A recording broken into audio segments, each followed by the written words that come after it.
Nice round ass, olive smell, perfect lips. Just want to bite them, be yours, now and for long. Grande charmeuse. I love attention paid to my backside.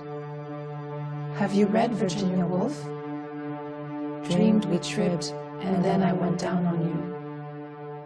I made you orgasm without waking you. I want you badly. Lick you all over and just cuddle and fall asleep with you. Je t'aime. Je t'aime. Inch'Allah. Inch'Allah.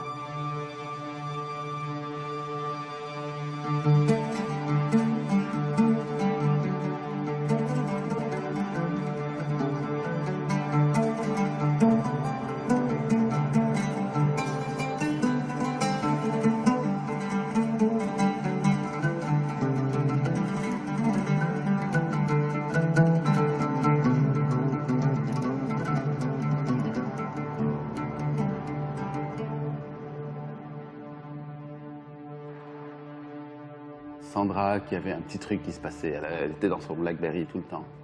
Donc ça veut dire qu'elle est en train d'opérer quelque chose. Il me dit viens voir. Je dis quoi, qu'est-ce qu'il y a? Vraiment comme ça, out of the blue, viens. Et là, elle me prend le téléphone. Tu m'en avais montré deux, Ouais, c'est ça. je crois. La première était moins hardcore que la deuxième. Vas-y, continue là. Et viens. Elle me montre, elle me sort son Blackberry. Et il y avait cette photo. J'essaie de me rappeler la première, comment elle était. C'était plus de loin, n'est-ce pas? Oh non, c'était les fesses de derrière d'une fille. Et ensuite, il y avait la deuxième qui était un close-up, c'est ça? Ouais. C'est une fille de Damas. Je sais comme, il y a quelque chose qui se passe avec une fille. Je dis quoi? Fille de Damas avec du cul? C'est les deux premières photos d'Amina. Non, que toi t'as vu. Que moi j'ai vues. Ouais. Ah, toi, c'était pas les premières? Mais non. Ah, ok. Les premières photos que j'ai vues, c'était toutes les photos avec sa famille, avec ses amis, et après d'autres choses. Ah oui, il y avait d'autres. À un moment donné, tu as arrêté de me montrer parce que ça commençait à devenir personnel.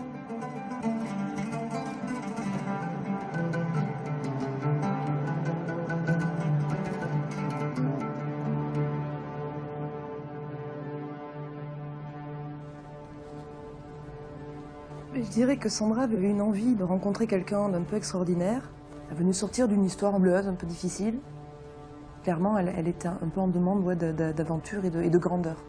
Je pense qu'elle a besoin de trouver quelqu'un qui se fixe des objectifs très hauts. C'est sûr qu'Amina est arrivée au bon moment, je pense, à ce moment-là dans sa vie.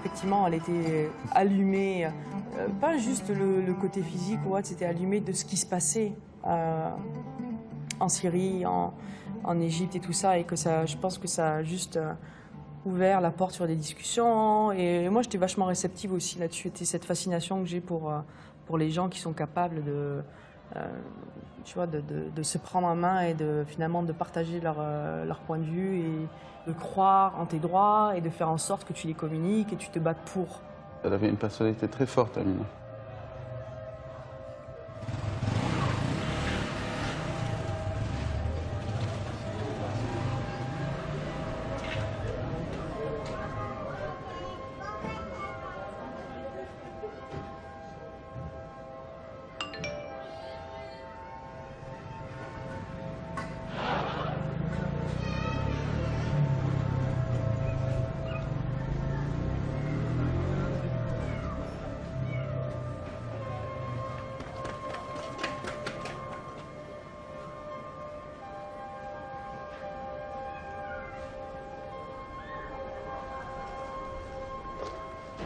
Tu sais, limite, je dormais avec mon Blackberry, quoi. Je veux dire, avec le 7 heures de différence et tout, tu commences à t'inquiéter pour la personne, tu commences à te dire, attends, qu'est-ce qui se passe? Tu vis le truc à distance, mais c'est qu'il y a tellement de détails, si tu veux, que tu es obligé de te sentir concerné.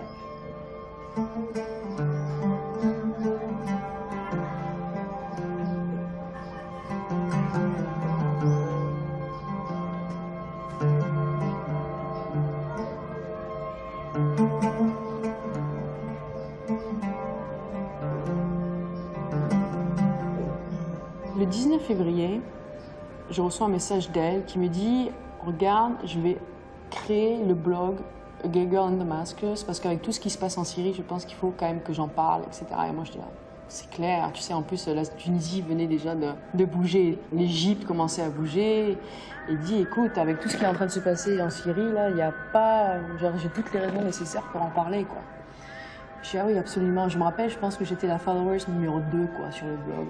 Tu vois. Il y avait Ramia, sa cousine, et moi, en numéro 2.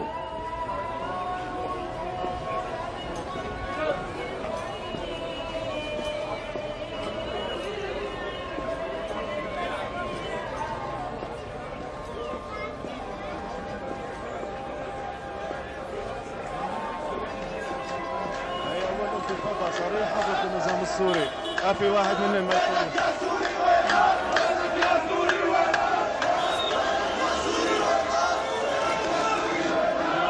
تاريخ 15/3 هاي انتفاضة الثلاثاء 15 أذار.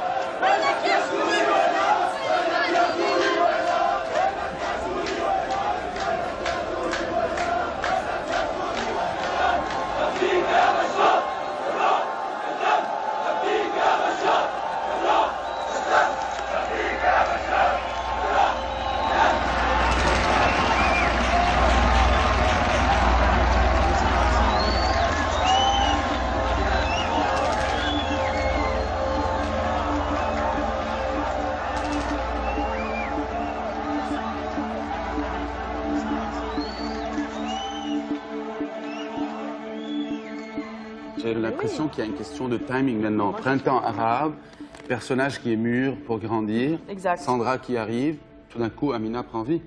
Éclosion et hop, parti. En pleine nuit, début avril, en pleine nuit, la police secrète du régime vient frapper à la maison familiale parce qu'elle ouvre sa bouche un peu trop, elle est contre le régime et en plus, tu vois, elle a tout pour être arrêtée, on va dire. Elle m'écrit déjà, elle me dit regarde, il vient de se passer ça et tout, je suis super troublée, super perturbée et tout, mais il faut absolument que je le dise à tout le monde et tout. Le post s'appelle My Father, My Hero. Dès que ce post-là a été mis en ligne, moi j'ai posté ça sur Twitter, j'ai posté ça sur Facebook et tout ça, mais c'est que The Guardian a repris l'info. Mais repris avec un entretien avec Amina. Donc à partir de ce moment-là, le monde qui a suivi Amina sur le blog a juste quintuplé.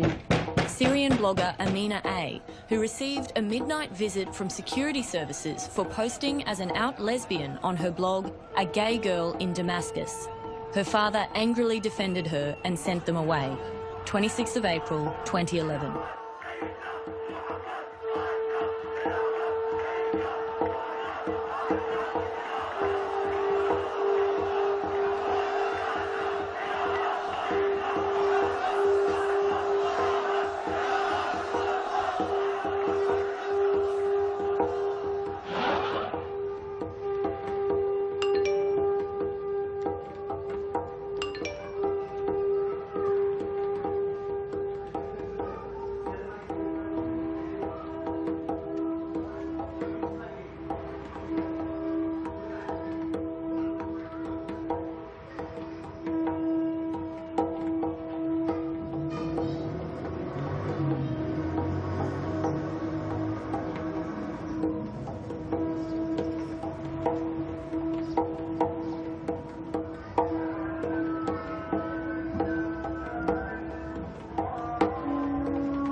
plusieurs fois Sandra au téléphone qui me disait que ça faisait presque une semaine qu'elle n'avait pas eu de nouvelles et qu'elle s'inquiétait beaucoup, qu'elle se fasse arrêter et maltraiter et éventuellement tuer. C'est quelque chose qu'Amina a laissé sous-entendre de nombreuses fois, dès le début presque de sa relation avec elle. Hein.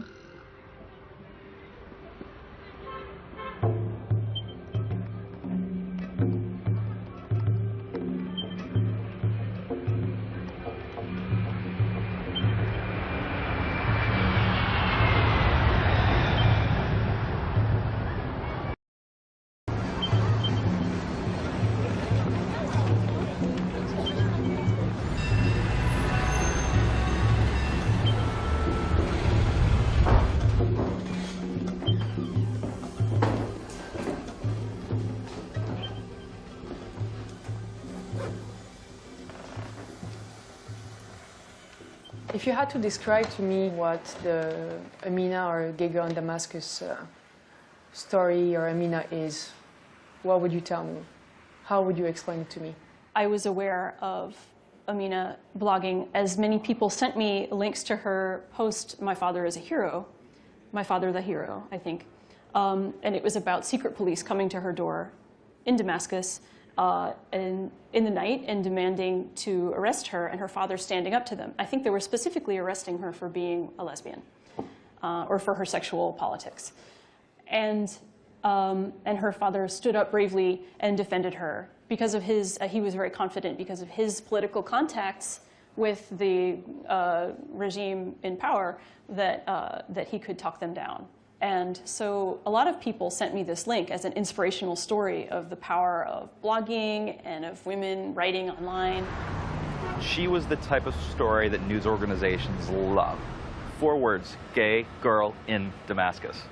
I was already busy covering several other conflicts, particularly Libya, Bahrain, and Yemen at that particular moment in time. But as things started heating up in Syria, I started seeing a lot of people just retweeting links to different things, and her name came up a lot. There were certain blog posts she did that were compelling, and people were fascinated given her circumstances there. And so even though I never interacted with her directly, her name just kept popping up in different places a lot. We were looking for some kind of human stories, human interests. And back then, the clashes in Syria were in the southern Syria, not close to the Turkish border. So it was like, and we didn't have this flood of Syrians escaping from violence. It just started, like a couple of hundred people were coming. So we were looking for something, and then I read this, I think in New York Times or Washington Post. I cannot remember when I first heard of this Gay Girl in Damascus blog, and we're like, okay, that looks Interesting. interesting. It's an interesting profile. You know, you're much prettier than like through Skype. If I saw you on the street, you know, passing by for a second, I would totally recognize you. Yeah, I would. Look, I saw you on the bike, I'm like, yeah. this is her. Yeah, no, we spoke many times. I've been in touch with Arabs online, and I've made many friends that way. And I just counted Amina as another one of those friends. I told her, like, I'm in Israel, I'm worried for your safety. Like, if you want to remove me from your friends, I would totally understand that. I really like your blog, I'm a big fan. But just so you know, I am in Israel. And she replied, like, no, it's totally okay. I even have a Jewish girlfriend. She said that the Jewish girlfriend lives in Canada, or Montreal, or something like that.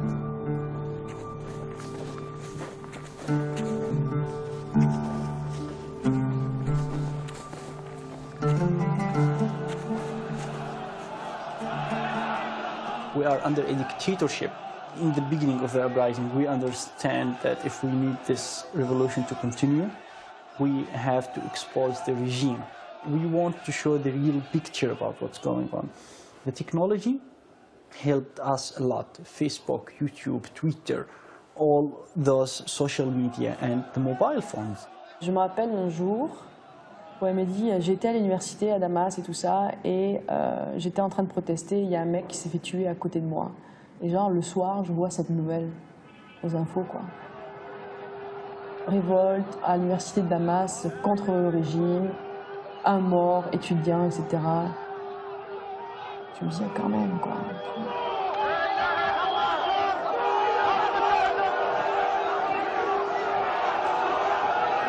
C'est quand même un peu fou.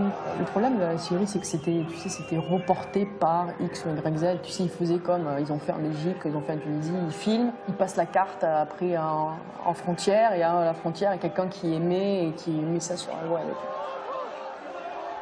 الشرقي والغرب هون العمل البطحة بس لكن في احتمال كبير تكون مستنظرة هون بهذا الموقف. I cannot do that under my real name. I decided to have another name, and it was Malad Umran. I picked up this name. Malad in Arabic is shelter, and Umran is my little brother. Absolutely, I did not publish my picture on Facebook, but I realized, like, in Facebook you need to have a face. You cannot, people need to recognize your face. So there is a 3D software on the computer.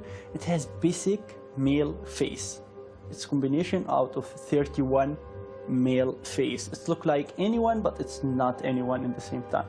I used this picture, and I was honest about it. This is not my picture. This is a picture I'm using. Like, this is just my avatar. And I worked like this for 3 years. I think I managed to get credibility, although nobody knows me. Like, only just few close friends who knows me. لا لا لا لا ابدا ابدا ابدا ما في شو اسمه ما في نسوان رجال ما في كلنا مثل بعض. فكرتنا مو نقتل الناس ما نقتل الناس نحن فكرتنا فكرة الحرية وحرية أمينة.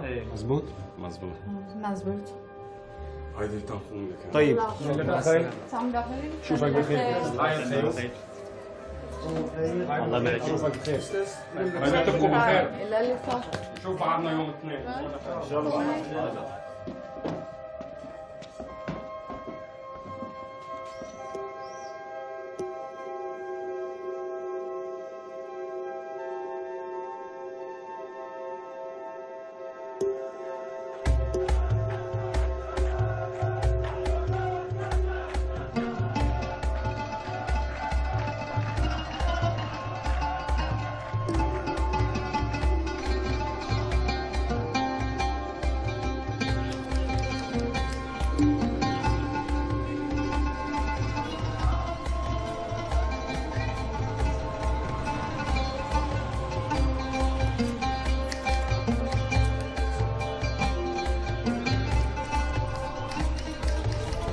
When the Arab Spring started, I think they start really collecting and arresting all the activists who they anticipate they might play any role in the uprising. From the Syrian secret police perspective, all what they want is just to have suspicious. Elle revient après par mail, elle me dit, écoute, c'est parce que la police est revenue à la maison. Donc ils sont revenus et j'étais pas là. Et mon père me dit de ne plus revenir chez moi, quoi. Mon père me dit, surtout cache-toi parce qu'ils sont à ta recherche.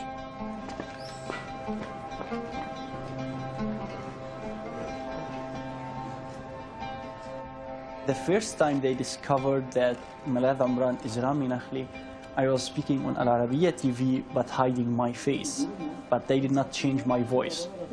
So the secret police officer who used to investigate me for 1 year, he immediately recognized my voice on the TV. So he went directly to my Facebook wall and he wrote in public, Mr. Rami Nakhli, we got you. He wrote on Malad Umran Facebook wall, he told, okay, finally we got you, you are Rami Nakhli, and you are in Beirut right now. So do you think you can hide for a long time? We will manage to get you and rip out your skin. Stuff like this. On Facebook page. On Facebook page, yeah. Then immediately like you write, okay, you have till today midnight. If you did not announce your resignation from the Syrian uprising, we will arrest your sister. Literally just like this. And your family was still in Syria, in Yeah, and Damascus? still till this moment. They still till this moment in Syria.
à partir de ce moment-là, elle retrouve son père quelques jours après et ils décident de partir de Damas. Ils vont dans le sud de la Syrie.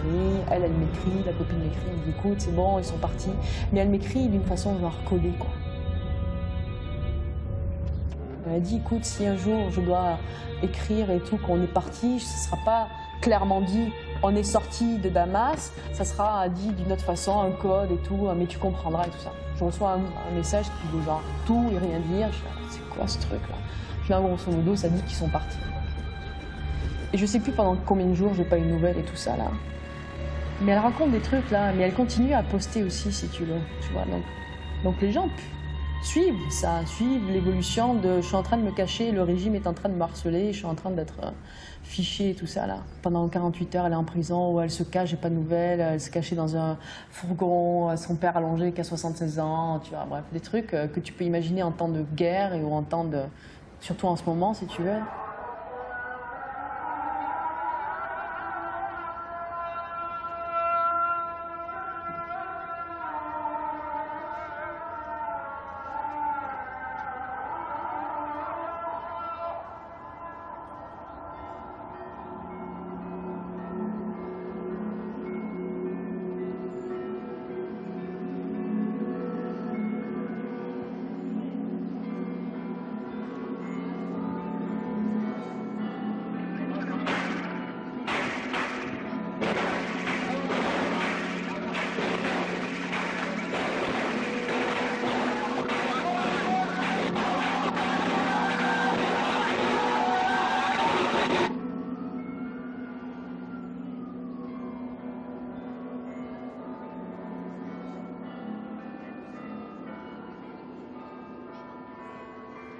I became aware of Amina just because there was press coverage, I think maybe in The Guardian and some other places.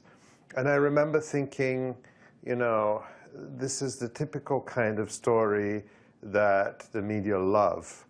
But I didn't pay close attention to it until Amina was kidnapped. Letter from Rania. Object. Please read this sitting down. Sandra, Habibti, take a deep breath. I just had a phone call from Amina's dad, and I put this together. I want you to see it before I post it on her blog. I am Amina Abdullah Arraf al-Omari's cousin, and I have the following information to share. Earlier today, at approximately 6 p.m. Damascus time, Amina was walking in the area of the Abbasid bus station near Faris al-Khouri Street. She had gone to meet a person involved with the local coordinating committee and was accompanied by a friend. However, while her companion was still close by, Amina was seized by 3 men in their early 20s.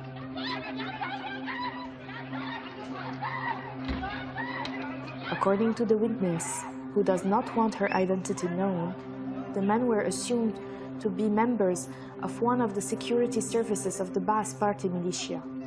Amina's present location is unknown, and it is unclear if she is in jail or being held elsewhere in Damascus.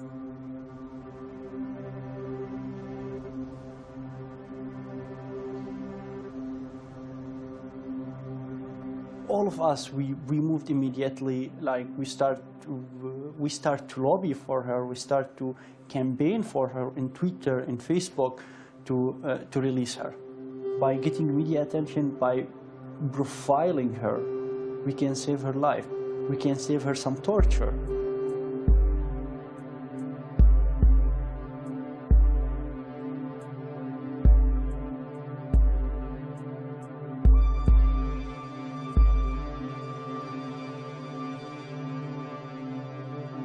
Oh my God, you have to look at this. You know, I woke up to it. I went to work and there was all this stuff in my inbox and people were Twittering to me. And I think there was already a Free Amina campaign by the time that I was aware of the situation. And I was horrified and felt like it was an emergency. I focused my energy on was trying to get media attention to kind of prevent this torture from happening. Torture is endemic in Syria and in the Middle East in general. When a person is kidnapped or arrested by the authorities, often they don't return home at all. Sometimes they return in a body bag with their bodies mutilated. Even children get treated this way.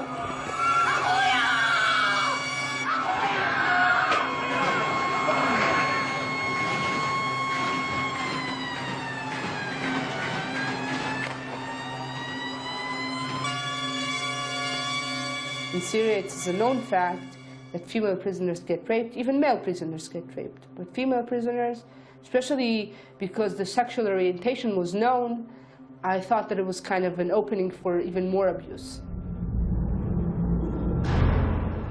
Based on information that was in the blog, where she went to school, where she lived, her parents' name, when she was born, I got in touch with the embassy worker and I told her, this is the information we have. You have to help us release her. She has American citizenship because that is what she wrote on the blog.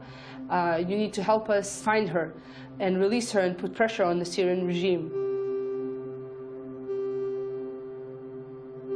During that whole time, I mean, this is what I was doing, but at the same time, I was talking to you, and we were both in kind of very bad mental shape.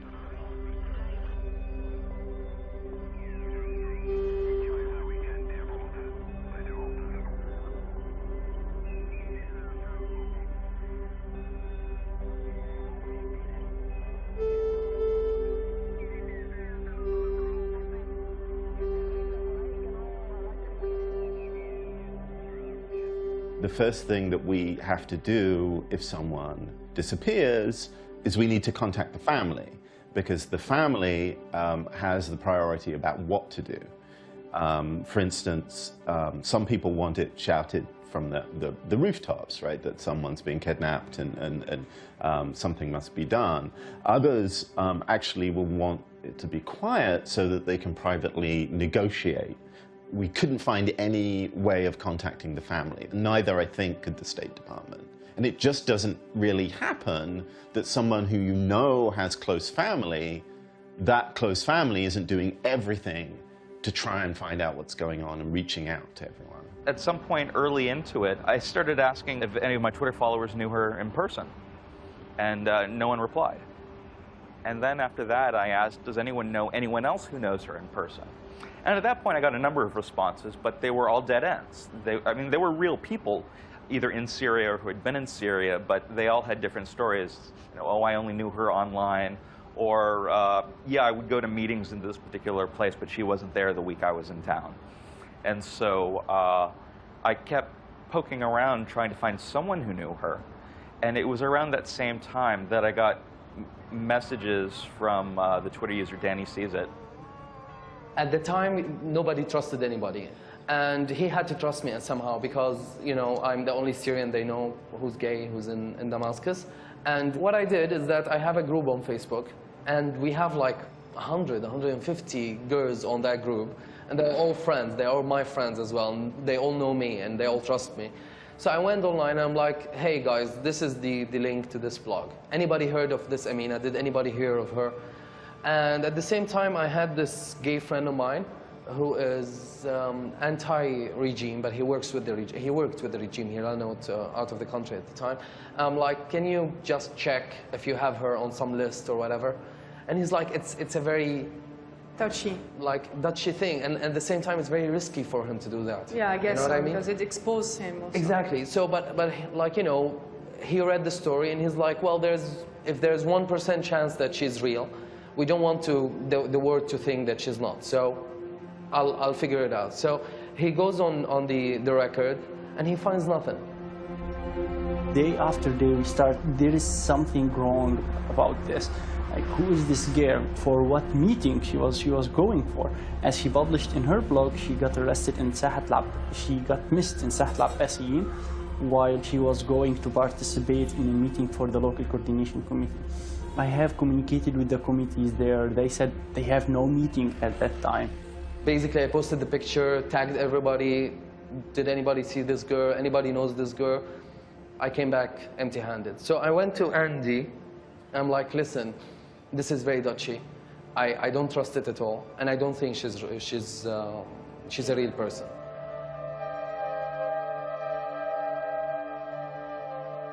Elle était désorientée aussi du fait qu'elle était bouleversée par l'arrestation d'Amina. Elle a contacté beaucoup de médias pour lancer l'alerte. Et très rapidement, donc, le doute est survenu. Et ça l'a bouleversée de savoir qu'il y avait un doute sur son identité, sur l'investissement qu'elle avait mis dans son appel pour libérer Amina. I didn't want to be too public about that at first because the last thing I wanted on my conscience was wasting days or weeks debating her existence while she might have been in a jail somewhere. I attacked people who questioned it because I thought, what are you doing? This is such an important story. The truth needs to be out there. People need to know about this case. What you're doing is harming the cause. They attacked people. Stop doing this. I'm talking to her girlfriend. Her girlfriend is real. There's no way that this is fake. You're raising questions, and now people are not going to care about this. You know, she's not going to get the same media attention. She calls herself Gay Girl in Damascus, and on Monday night she was said to have been abducted in Syria by armed men believed to be working for the government. So why is the woman who wears that face sitting here tonight? I don't know. I absolutely don't know.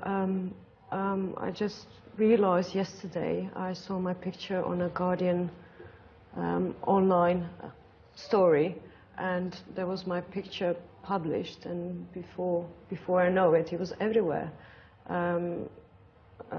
Guardian was the main credible media, and I was very upset to see my picture, because obviously I'm not Amina. But you're not just in this country, you're all over the world. What's it like? C'est le visage de Amina, quoi.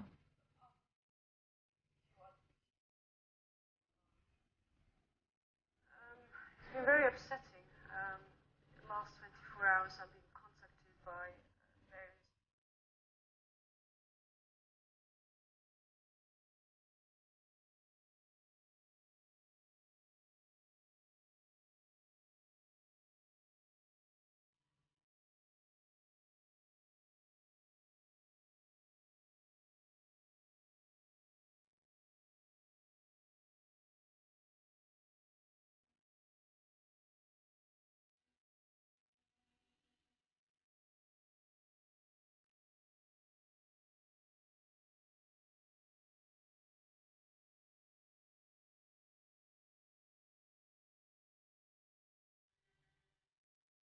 Okay, the pictures, this woman whose photos were stolen, yeah, okay, so she stole the photos, but she's real. She's still there. She's in Syria. She's in danger.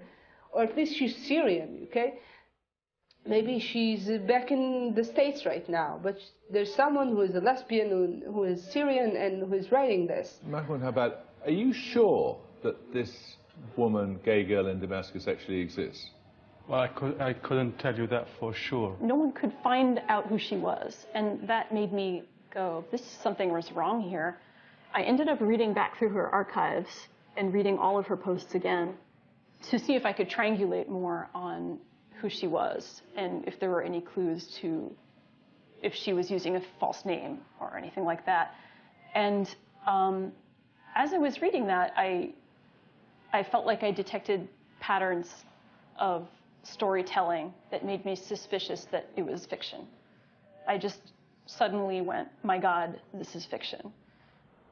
She has a girlfriend. I know her girlfriend, okay? There is no way someone had a relationship with this person, and I was certain that no one was this crazy or psychotic.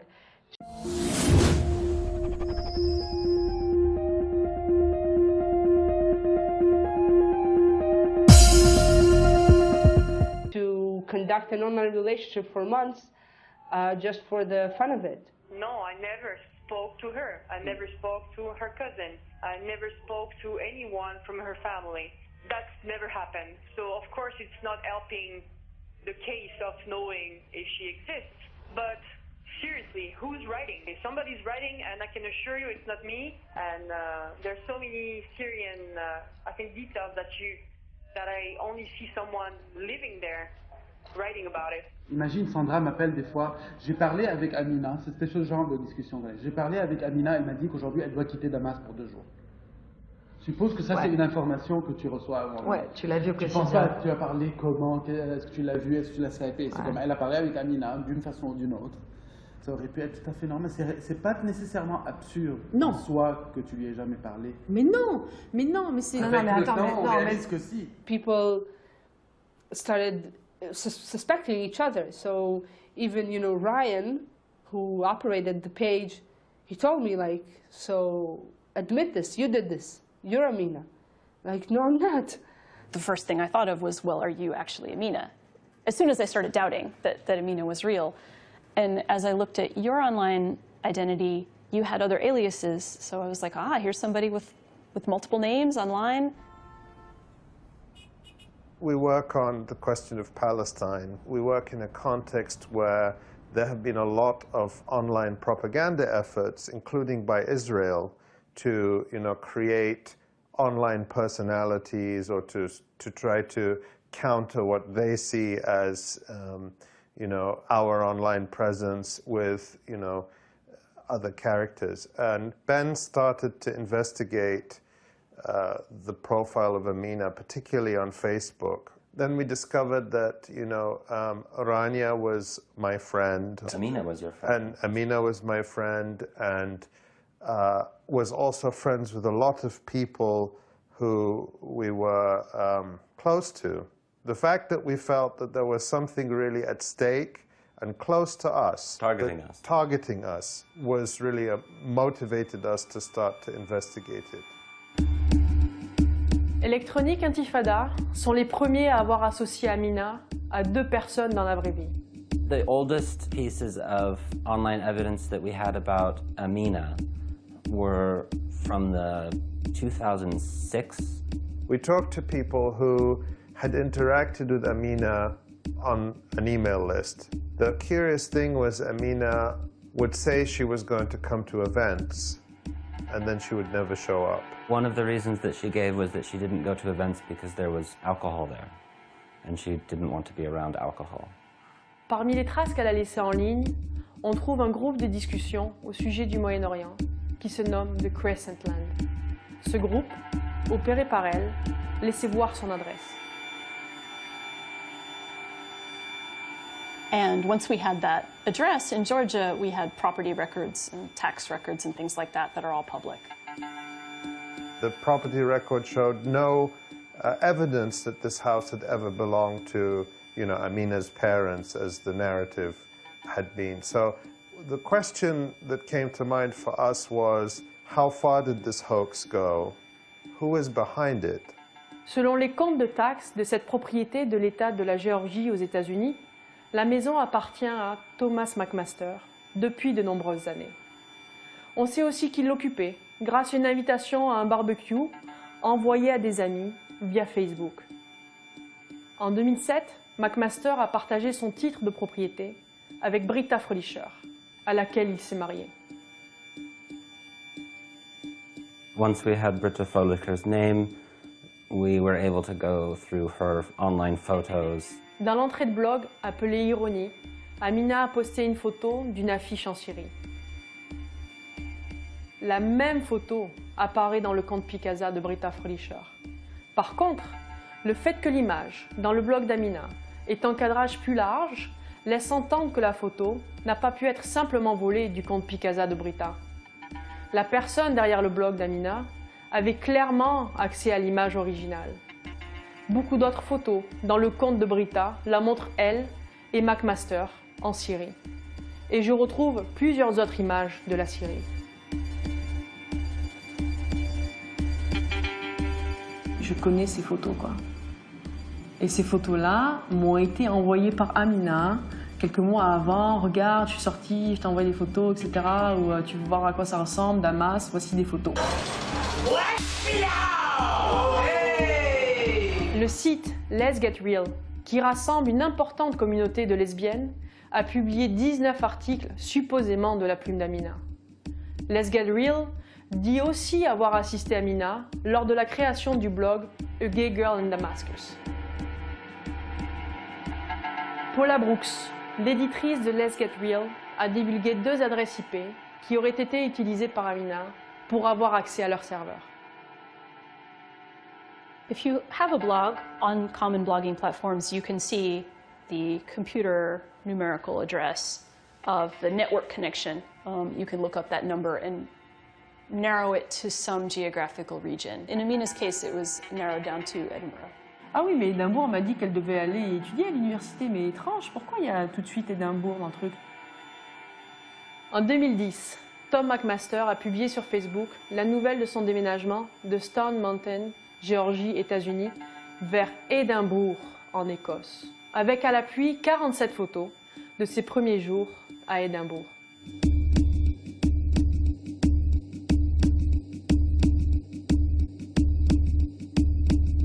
I mean, it was like at 3 or 4 in the morning that we said, we have enough. We are confident that this is Tom McMaster. So you posted it? We posted it. It is a real lesson for the digital age. Online, people can be anyone they pretend to be. Tom McMaster s'est fait passer pour Amina Araf et duper les médias du monde entier. This man is not a Syrian lesbian. 40 years old, married. He fooled everyone for years. He used photos from a woman's Facebook page. But he also conducted a several-month-long relationship with a woman in Canada. And I'm sure that she feels very harmed by all of this. Hello. So you're in Istanbul? Yeah, we're here on vacation, and a very strange vacation, as you can imagine.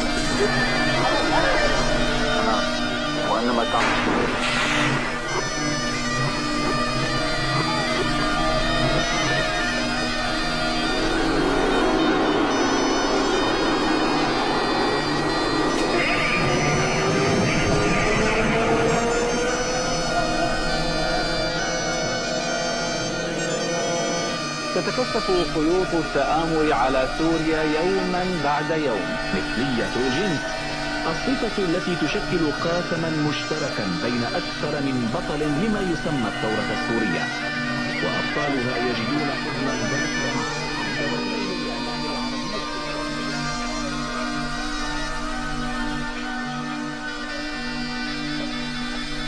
أقسم بالله، أقسم بالله يا شعبنا السوري، أقسم بالله، أقسم بالله ثلاثة، يوم يقوم الديان أن الذي يملكها لوطي يلاط به مثل هذا الذي يذيعها.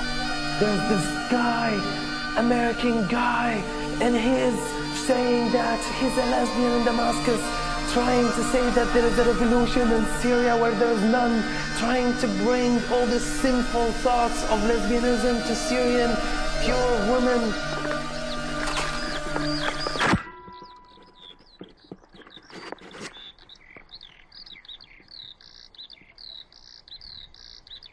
جيبوا جيبوا جيبوا تعال يلا.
I'm quite tipsy and about to go to bed, so I will tell you this. I was looking at your pictures just now and thinking what it will be like to fuck you, and got very turned on.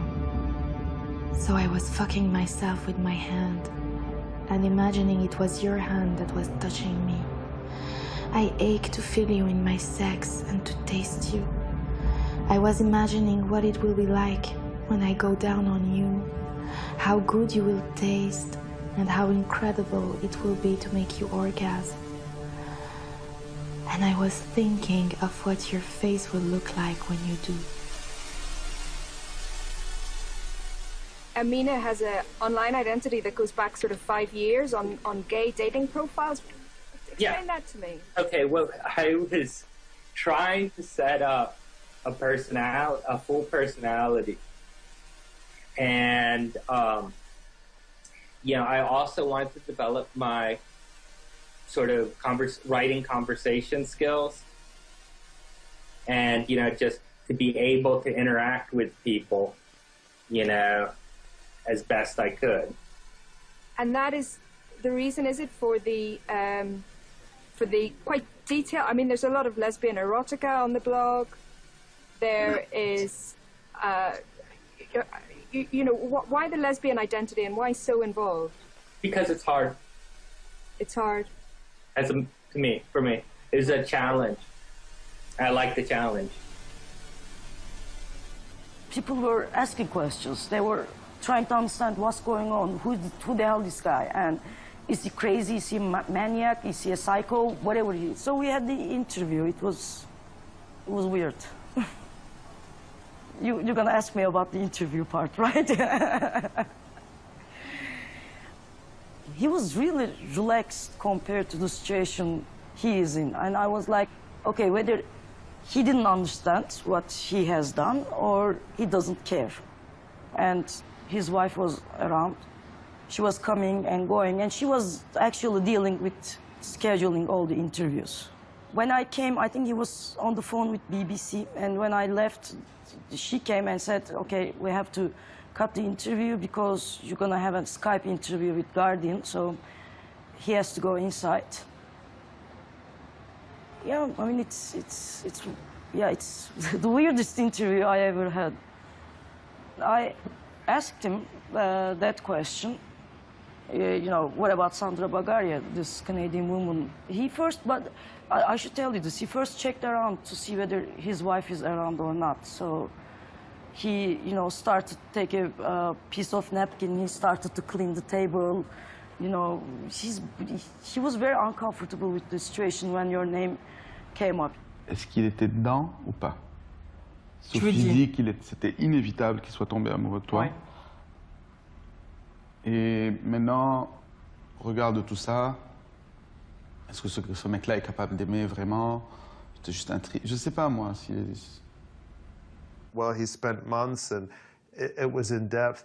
But then we learned he was also having erotic conversations with Paula Brooks.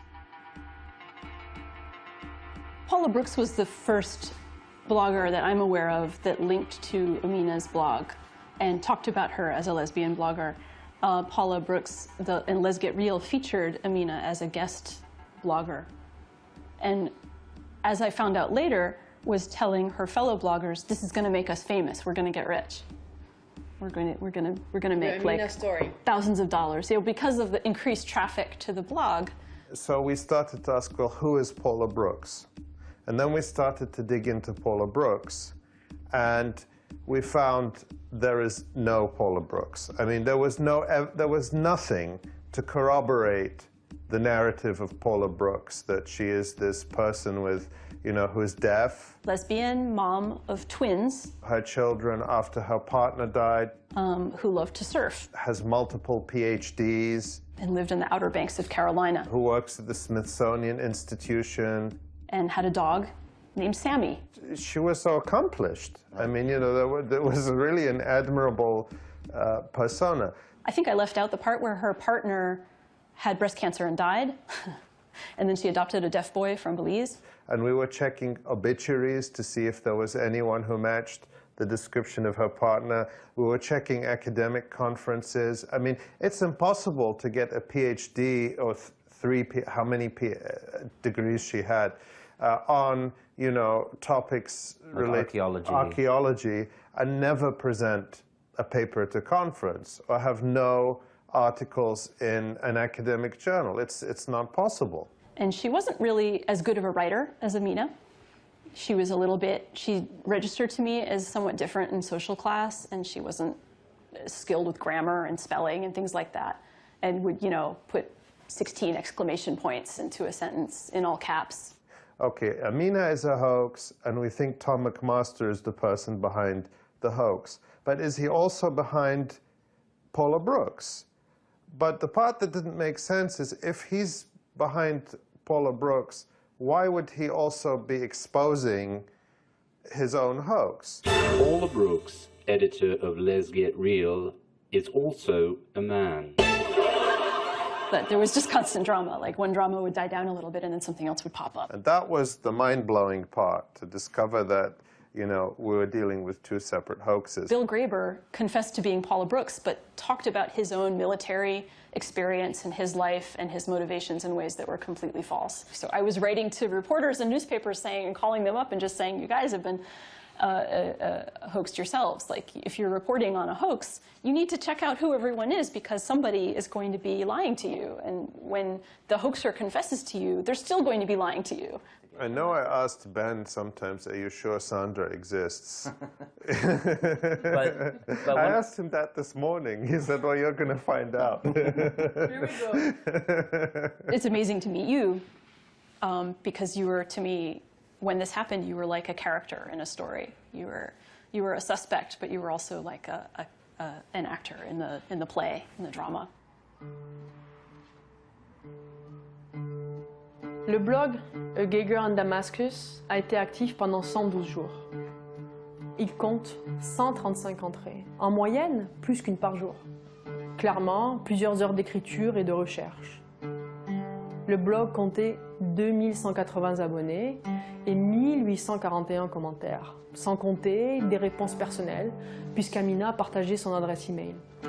Pendant les 6 mois de notre relation, nous avons échangé des centaines de mails et des milliers de messages chat, ce qui équivaut certainement à 2-3 heures par jour, en ligne, ensemble.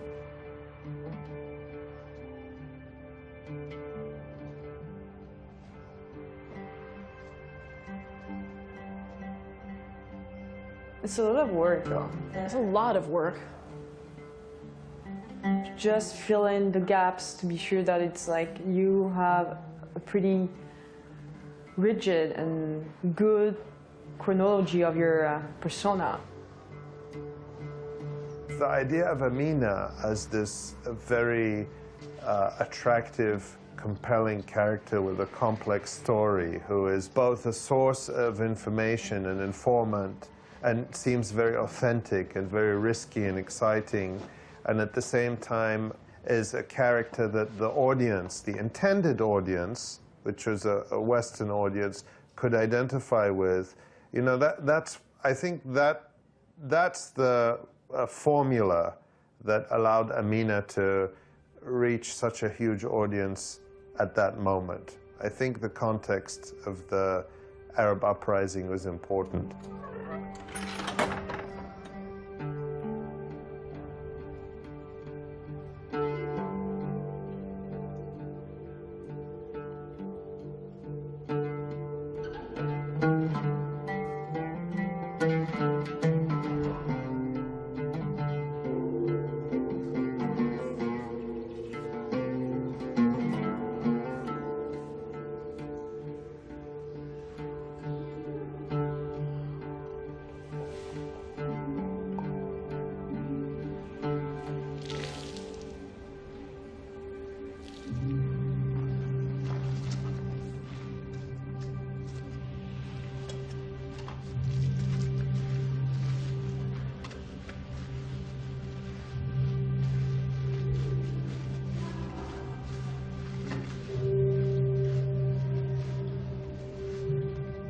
It's funny with how the world works now.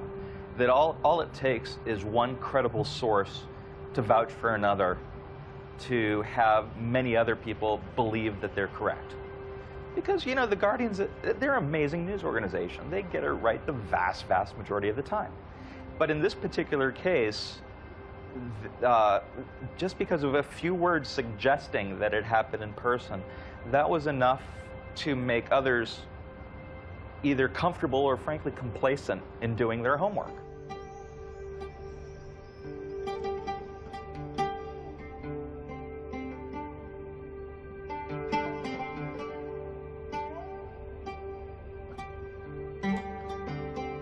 The Guardian had helped disseminate the hoax. And then the first thing they did after it was exposed was go and interview Tom McMaster, you know, and provide him with a forum to give his justifications.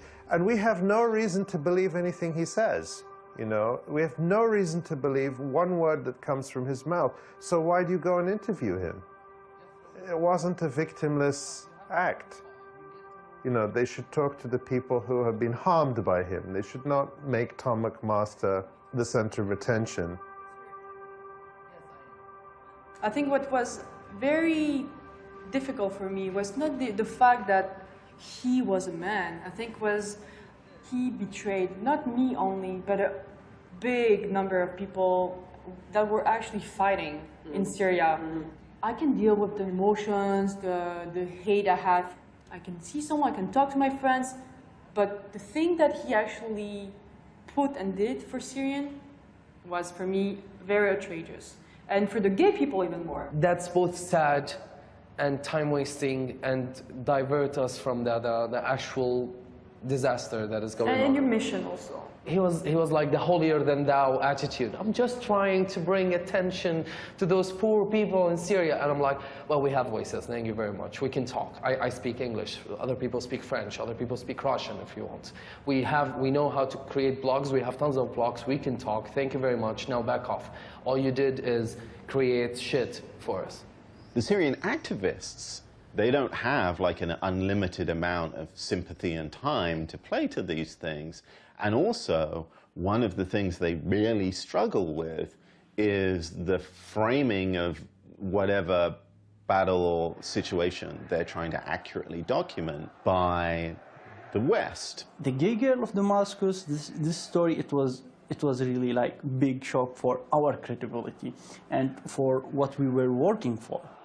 And the irony that if this hadn't happened, there would have been one entire week of Syrian coverage that would have happened. There were so many of us who were focused on this story day in and day out. We weren't tweeting about what was actually happening in Syria during those days. And so, in many ways, the winner that came out on top for all of this was the Assad regime, because it was 1 week where our eyes were off the ball and thinking about something else. Meanwhile, there was some Syrian blogger who was like a 17-year-old girl who was arrested in like her town. People weren't writing about her. They were just writing about Amina, the fiction. One of our friends, I'm not sure if you know her. Her name is Razan Ghazawi. Yeah, this is her real name. She got arrested many times. Yeah, and she's a close friend of mine. I mean, Arif got more attention than her, like then just. Because what? Because she was gay? Because she was like no, writing well in Razan English? is gay. Like Razan, she's open gay also. She's open about it, but not. You know, because he playing game. It's just he can write the story ever he wants. You know, because it's not true. It's not just can do whatever he wants.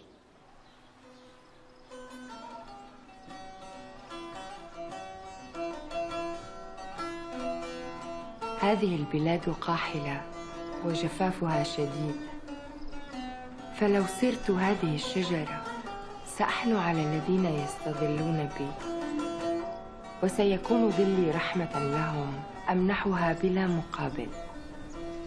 سأكون مأوى للمنهكين لا مطمعا لطالبي الثمار. يا إلهي الرحيم خذني الآن إليك، خلصني من جسدي الفاني. هلا ودعت روحي وديعة في هذه الشجرة الحبيبة. عصفور طالع من الشباك وقال لي يا لولو خبيني عنك خبيني داخلك يا لولو خبيني عنك خبيني داخلك يا لولو. قلت له انت من وين؟ قال لي من حدود السماء. قلت له جاي من وين؟ قال لي من بيت الجيران. قلت له خايف من مين؟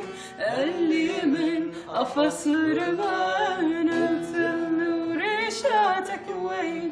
قال لي فرفط الزمن. عصفور طل من الشباك وقال لي يا لولو. I felt relief that there wasn't a real person who was her, who was being detained and tortured.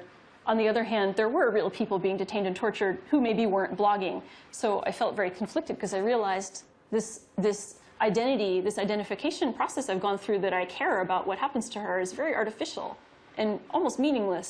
And I should care equally about anybody who's suffering that fate. And do, but obviously I'm not acting on that.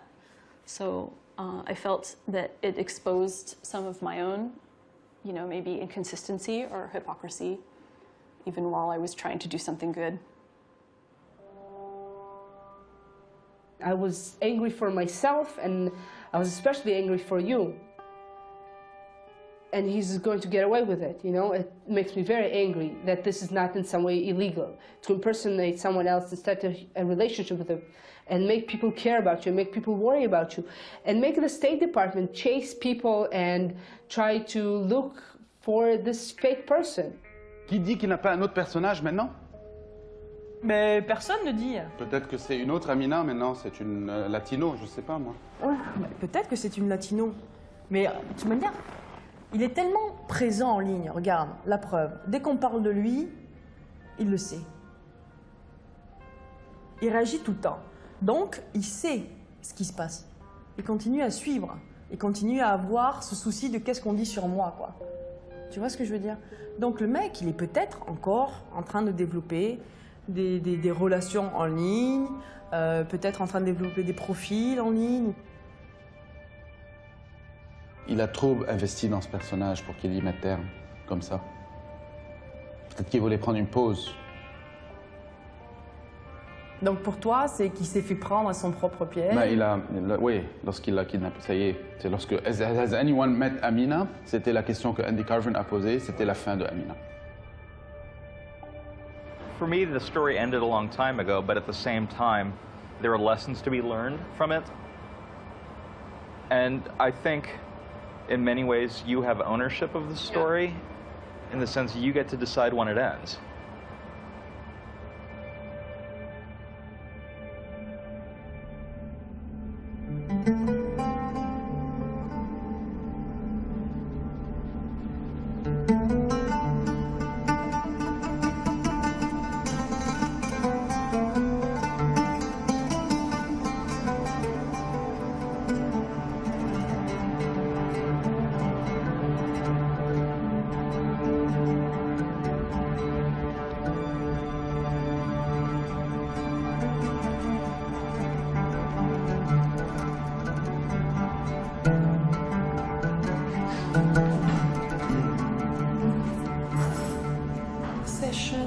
Açalım mı? 6.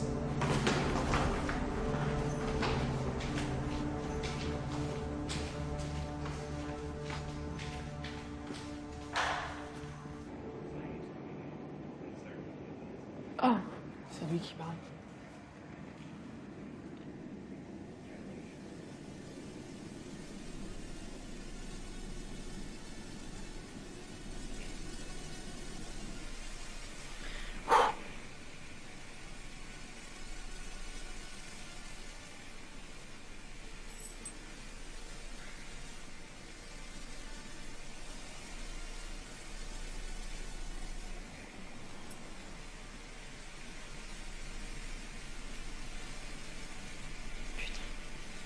Allez.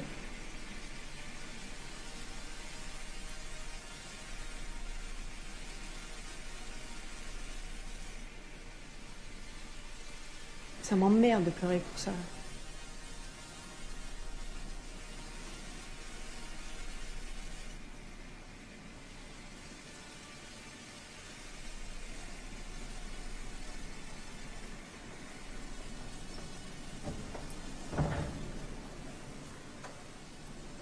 McMaster says he not only faked the blog, but also faked a 6-month online relationship with another woman in Canada. As you know, a woman in Canada says that she had a 6-month relationship with Amina through emails. That was you? Yeah.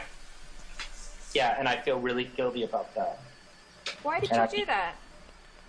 Because I got caught up in the moment and it seemed fun. Yeah, exactly. I have to be back, so... Tom? I think we have to talk. Oh my god. Yeah. I'm so... I came only for you. Yeah. Okay. Fuck the writing. I'm here.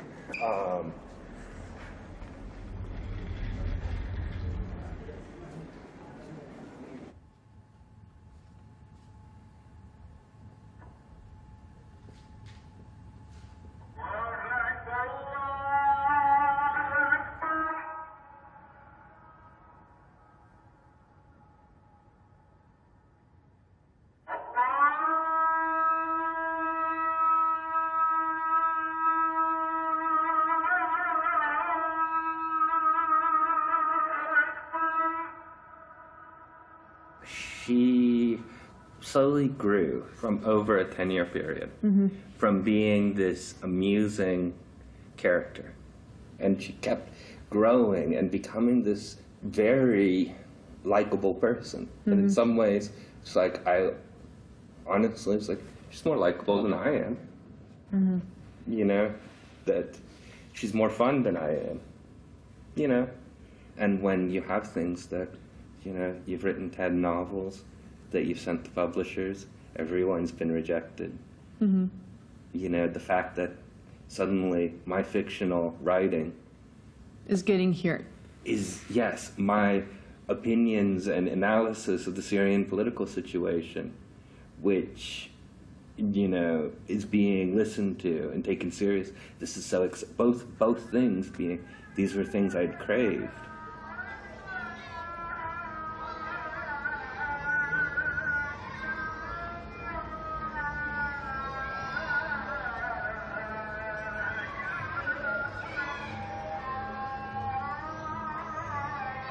The love story was not intentional, which I think is, it's one of the you know, that like, I was expecting this woman in Quebec will get bored of emailing Amina.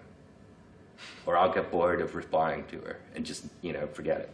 Because, you know, that's what, you know, that Amina has had flirty conversations with, you know, zillions of people. And usually it's like, you know, I'm just bored with this. But the way you try to escape from that and putting me in that situation, putting that fucking media thing on me. This is very hard to explain, and when I think about this, I wondered, I went into a counselor, you know, last summer, and was like, I don't know if I'm a sociopath or if I'm schizophrenic or something like this. At one point, I thought you were everything like this. I wondered. And part of it being that one of the things that I was having, that I would have, you know, I'm sitting in this room and I'm thinking, this is what Tom, this is what I see. Well, if Amina were here, this is how she would see it. If she were sitting in this conference room, this is the question she would ask. This is, you know, this is what she would eat for lunch. And it was like it was like there's this person. Is she still here? No. I was accused of being about 30 different people. And how many were you? Just Amina. And Rania? You were a couple once on Facebook with me. Yeah, I mean, and Rania. And Marwa? 3. Yeah, there was, you know, to give her more for someone to... Actually, a friend of mine made me notice this. He said, you know what? I remember you had doubts.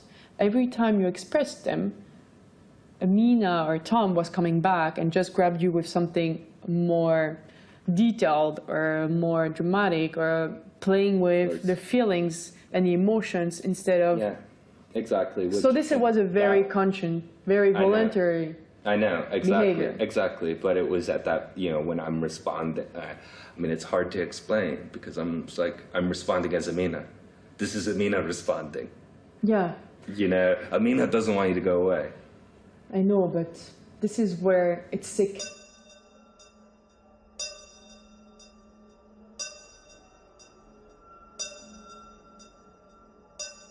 I think what would have been probably the best answer and the best email would have received was that, you know what, I fucked it up, manipulated you, but I'm a guy.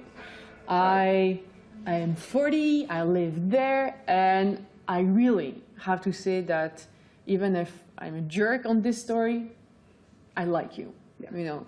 I scared. You were scared of my reaction. Yeah. Yeah.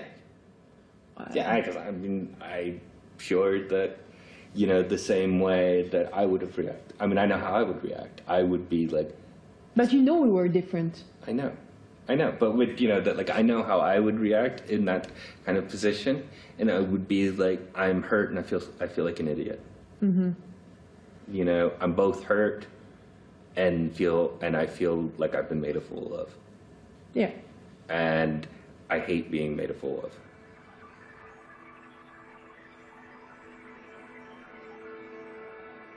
Did Britta know you had Amina as a character? She learned 20 minutes before the world did. We were sitting in a hotel in Istanbul, and we had been called by media, and it was like, there's something you need to know. It really is me. So what did you tell her? Like, you I said told her everything. Everything. That existed, that you... What did she thought of everything? She was just, you know, a little taken aback, you know? And it had started with I guess it had been the previous day, we had gotten a telephone call from the Washington Post that they were asking for her, because they assumed it's her. And she was just like, this is the craziest phone call I've ever had. While I was sitting next to her, and I'm hearing this conversation, I could feel every drop of blood draining from, you know, it was like, oh, everything just, I'm horrible. Okay, I'm sorry. I need to say it again. And I feel awful about that.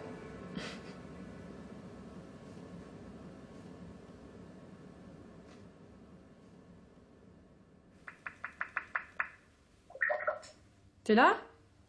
Bien sûr, je suis là. Ok, montre-moi ta tête. Moi, j'ai été sérieux quand j'ai vu l'image. Je l'ai trouvé belle l'image parce que c'est un instant où vous ne parlez pas tous les deux déjà. Tu vois? Puis, sans blague, je pense qu'il n'y avait pas aussi longtemps que j'avais eu une émotion, tu sais, où t'as envie de pleurer comme ça. Là. Je me suis dit, oh, regarde là.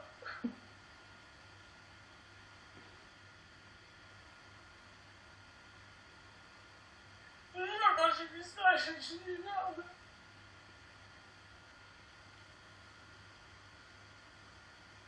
On l'a eu. Je me suis dit, ça y est, elle a eu quoi, tu vois. Vraiment, je me suis même demandé si c'était réel, tu vois. Je me suis dit, mais par où t'es passé pour en arriver là, tu vois.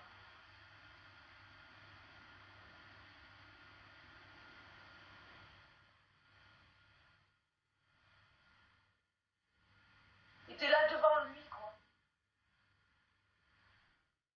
Si t'avais fait ça l'année dernière, t'aurais jamais pu être comme ça à Istanbul en train de discuter avec lui, quoi. T'étais pas prête pour ça, là. Mais c'est clair, Talik. Aujourd'hui, t'es là, quoi, tu vois. T'es là et puis c'est toi qui es devant et qui là t'interroge, quoi. T'es pas un journaliste, tu comprends ce que je veux dire? C'est toi devant qui l'interroge, quoi. Et quand je vois ça, je me dis, elle a réussi à le faire parce qu'il a fallu que tu persévères, tu sais, pour y voir clair, pour reprendre un peu le dessus sur toi, là, tu vois, et ce que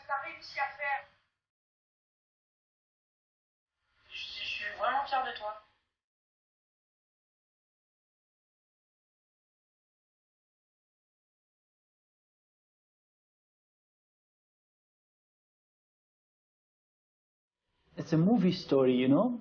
It's a movie story presented to you as if it's real. Then if you can play with all the facts in the story, you can write just the most interesting story now. Our life is not that interesting. To be gay girl in Damascus is not that interesting life. It's very hard. To be honest, I never thought it will come to this point where really now they are bombing cities. They are massacring people in hundreds every day. And the media is not interested anymore. It's become an old story. They cannot have the headline every day about Syria and about what's going on in Syria.